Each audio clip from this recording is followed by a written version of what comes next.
Hello बच्चों, कैसे हो आप लोग? अच्छे होंगे बेटा। बेटा आज मैं आपके लिए लेकर के आई हूँ यूपी बोर्ड 9th क्लास के लिए। चैप्टर है आपका केदारनाथ अग्रवाल जी का अच्छा होता। ठीक है बेटा, ये चैप्टर बेटा मैं आपको पहले ही पढ़ा चुकी हूँ, तो वहां से आप देख लेंगे। और आज मैं आपको इसके अभ्यास प्रश्न बताऊंगी, तो इसके अभ्यास प्रश्न कैसे करने होंगे तो जान लेते हैं हम। अग्रवाल जी का चैप्टर है आपका अच्छा होता। ठीक है बेटा, जो किससे लिया गया है? अपूर्वा से लिया गया है। ठीक है, तो क्या जानेंगे हम? केदारनाथ अग्रवाल, केदारनाथ अग्रवाल, अग्रवाल। ठीक है बेटा, केदारनाथ अग्रवाल का चैप्टर है आपका अच्छा होता। अच्छा होता। ठीक है बेटा, ये आपका चैप्टर हो जाएगा अच्छा होता। और हम जानेंगे बेटा इसके अभ्यास प्रश्न। अभ्यास प्रश्न आगे बेटा समझ में। हम इसके अभ्यास प्रश्न जानेंगे बेटा, तो हम जान लेते हैं इसके अभ्यास प्रश्न। क्वेश्चन हमारा क्या हो जाता है? दिए गए पद्यांशों पर आधारित प्रश्नों को उत्तर दीजिए। पहले हमें पद्यांश को पढ़ना होगा और उसके बाद हम इसके प्रश्नों के उत्तर देंगे। तो हमारा पहला पद्यांश का खंड है। का खंड हमारा हो जाता है अच्छा होता से लेकर के कच्चा होता। अच्छा होता का खंड, अच्छा होता, अच्छा होता। ठीक है बेटा, अच्छा होता से लेकर के और ये हो जाएगा हमारा कच्चा होता। कच्चा होता आगे समझ में ये हो जाएगा आपका। अब इसके बाद बेटा हम इस पद्यांश को पढ़ लेते हैं। तो इसमें क्या बताया गया है, अग्रवाल जी क्या कहते हैं इसमें, तो हम एक बार इसे पढ़ के देख लेते हैं। कहते हैं अच्छा होता अगर आदमी आदमी के लिए परार्थी पक्का। ठीक है, अच्छा होता अगर आदमी आदमी के लिए परार्थी पक्का। और नियत का सच्चा होता न स्वार्थ का चाहे बच्चा।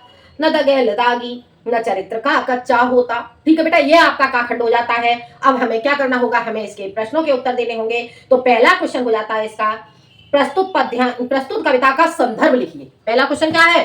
प्रस्तुत कविता का संदर्भ लिखिए। तो हम इसे हमका इसका संदर्भ लिखेंगे। संदर्भ इसका हम कैसे जानेंगे, जान लेते हैं बेटा। देखो, प्रस्तुत पद्यांश, प्रस्तुत पद्यांश हमारी पाठ्यपुस्तक, हमारी पाठ्यपुस्तक हिंदी के, हिंदी के काव्य खंड के, काव्य खंड के केदारनाथ अग्रवाल कृत, केदारनाथ अग्रवाल कृत, अग्रवाल केदारनाथ अग्रवाल कृत, केदारनाथ अग्रवाल कृत अच्छा होता, अच्छा होता, अच्छा होता शीर्षक, शीर्षक से उद्धृत है, उद्धृत है। जो जो अपूर्वा से संग्रहित है, जो अपूर्वा से संग्रहित है। आगे बेटा समझ में, ये आपका क्वेश्चन क्या हो जाता है? प्रस्तुत पद्यांश हमारी पाठ्यपुस्तक हिंदी के काव्य खंड के केदारनाथ अग्रवाल कृत अच्छा होता शीर्षक से उद्धृत है, जो अपूर्वा से संग्रहित है। आगे बेटा समझ में, ये हमारा संदर्भ हो जाता है। बेटा मैं आपसे बार बार बोलती हूँ कि जो हमारा कवि का नाम होता है, ठीक है, तो कवि का नाम और शीर्षक का नाम ये हमें क्या करना होता है, ये हमें डबल कॉमा में बंद करना होता है या फिर हम इसे अंडरलाइन करते हैं। ठीक है बेटा, तो इस तरह से आप कर दोगे। आगे समझ में, या अंडरलाइन करोगे या फिर डबल कॉमा में बंद करोगे। मैंने यहाँ पे डबल कॉमा में बंद किया हुआ था, लेकिन आपको समझाने के लिए मैंने अंडरलाइन भी किया है। ठीक है, तो इस तरह से आपको इसका संदर्भ लिखना होगा बेटा। तो ये क्वेश्चन आपको समझ आ गया होगा। अब हम चलते हैं अगले क्वेश्चन की ओर। अगला हमारा क्वेश्चन क्या कहता है? रेखांकित अंश की व्याख्या कीजिए। सेकंड क्वेश्चन हमारा हो जाता है रेखांकित अंश की व्याख्या। रेखांकित अंश की व्याख्या, रेखांकित अंश की बेटा व्याख्या करनी होगी हमें। तो जानते हैं बेटा हम इसे कैसे करेंगे, देख लेते हैं हम। रेखांकित अंश हमारा कहां से कहां तक किया गया है। ये रेखांकित हमारा किया गया है, और नियत का कच्चा होता न स्वार्थ का चाहे बच्चा होता न दगेल दागी। इतना हमारा अंडरलाइन किया गया हुआ है, तो हमें इतने की व्याख्या करनी होगी। ठीक है बेटा, तो हम देख लेते हैं इसे कैसे करेंगे, जान लेते हैं। प्रस्तुत पद्यांश में, प्रस्तुत पद्यांश में अग्रवाल जी, अग्रवाल जी, अग्रवाल जी कहते हैं कि अच्छा होता, अच्छा होता यदि मनुष्य अच्छा होता, यदि मनुष्य नियत का सच्चा होता और वह स्वार्थी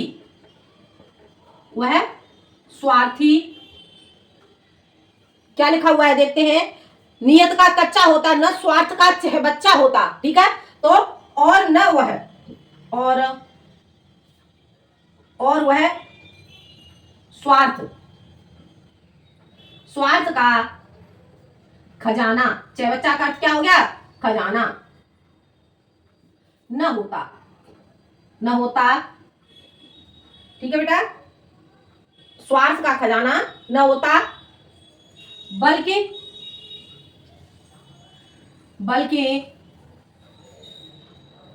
दूसरों के बारे में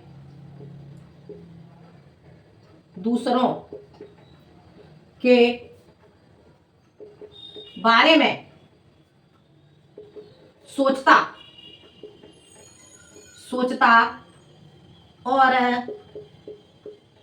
और उस पर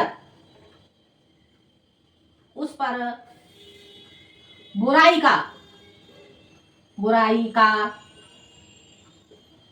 कोई दोष न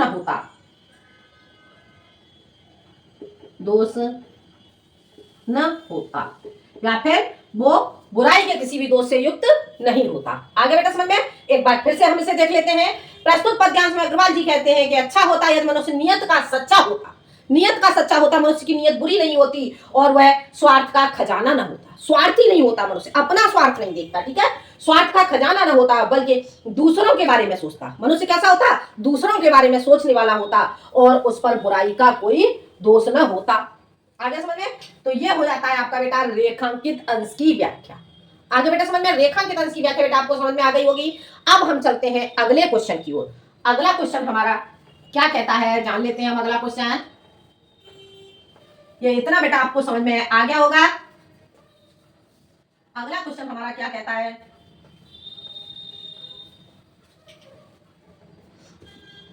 अगला क्वेश्चन है उपर्युक्त पंक्तियों में कवि ने क्या संदेश दिया है।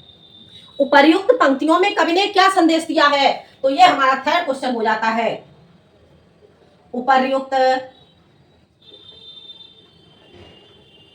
पंक्तियों में कवि ने,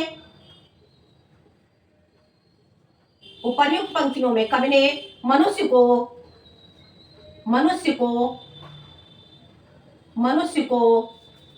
अच्छा इंसान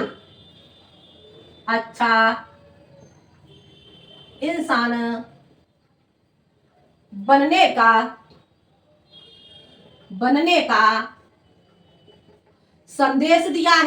संदेश दिया है। आगे समझ में, उपर्युक्त पंक्तियों में कवि ने मनुष्य को क्या संदेश दिया है। उपर्युक्त पंक्तियों में कवि ने मनुष्य को अच्छा इंसान बनने का संकेत दिया है कि मनुष्य अच्छा होता, ठीक है, अच्छा होता का अर्थ क्या हो गया, ये मनुष्य में कोई बुराइयां नहीं होती, कोई दोष नहीं होता, तो मनुष्य अच्छा होता। आगे समझ में, तो ये क्वेश्चन बेटा आपको समझ में आ गया होगा। अब हम चलते हैं अगले खा खंड की ओर, ठीक है बेटा, खा खंड आपको समझ आ गया होगा। अब हम जानेंगे खा खंड हमें कैसे करना होगा, तो देख लेते हैं बेटा हम खंड खा खंड हमारा कहां से कहां तक किया गया है। अच्छा होता से लेकर के बराती होता, अच्छा होता से लेकर के ये आपका हो जाएगा बेटा बराती होता। आगे समझ में, ये इतना बेटा आपको समझ आ गया होगा। अब हम इसका क्वेश्चन देखते हैं बेटा। हमारा पहला क्वेश्चन क्या हो जाता है, पहले हम इस पद्यांश को पढ़ लेते हैं, इस पद्यांश में क्या बताया गया है, तभी तो हम इसका रेखांकित अंश का अर्थ कर पाएंगे, ठीक है, तो देख लेते हैं। अच्छा होता अगर आदमी आदमी के लिए दिलदार, अच्छा होता अगर आदमी आदमी के लिए दिलदार दिलेर, और हृदय का थाती होता न ईमान का घाती, न ईमान का घाती ठगत ठाकुर न मौत का बराती होता, अच्छा होता। ठीक है बेटा, तो ये आपने पद्यांश पढ़ा। अब हम इसके जो अभ्यास प्रश्न है, अभ्यास प्रश्न देखेंगे। पहला क्वेश्चन हो जाता है, प्रस्तुत पद्यांश का संदर्भ लिखिए। यह क्वेश्चन बेटा मैं आपको अभी अभी बता चुकी हूं, तो संदर्भ आपका वही रहेगा। और अब हम जानते हैं अगला क्वेश्चन। अगला क्वेश्चन क्या कहता है, रेखांकित अंश की व्याख्या कीजिए। ठीक है, सेकंड क्वेश्चन आपका हो जाता है रेखांकित अंश की व्याख्या। रेखांकित अंश की व्याख्या, अंश की व्याख्या, आगे समझ में। रेखांकित अंश की व्याख्या करनी होगी बेटा हमें, तो हम इसकी रेखांकित अंश की व्याख्या कैसे करेंगे, पहले हम रेखांकित देख लेते हैं। हमारा रेखांकित कहां से कहां तक किया गया है। रेखांकित हमारा किया गया है, दिलदार दिलेर और हृदय का थाती होता। मनुष्य कैसा होता, दिलदार होता, दिलेर होता और हृदय का थाती होता। ठीक है, तो इसका अर्थ हम कैसे करेंगे, तो जान लेते हैं बेटा हम इसका अर्थ। प्रस्तुत पद्यांश में, प्रस्तुत पद्यांश में केदारनाथ जी, केदारनाथ जी कहते हैं कि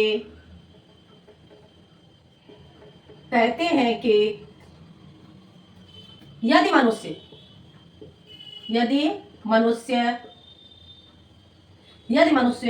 दूसरे मनुष्य के साथ, दूसरे मनुष्य के साथ, यदि मनुष्य दूसरे मनुष्य के साथ मददगार, या ऐसे लिखोगे दूसरे मनुष्य के प्रति मददगार, ठीक है, मददगार होता तो कितना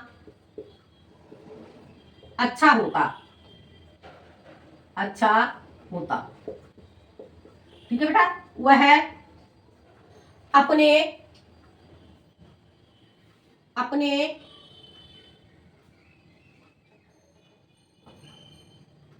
कितना अच्छा होता। आगे क्या कहते हैं, आदमी के लिए दिलदार दिलेर, तो वो कैसा होता, वह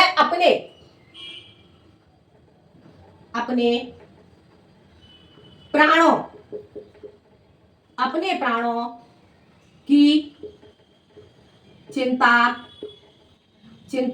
किए बिना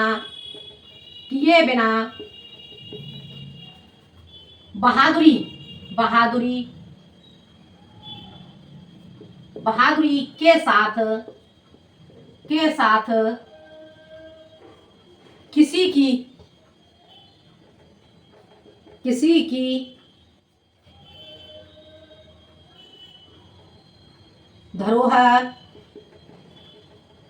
की धरोहर की रक्षा करने वाला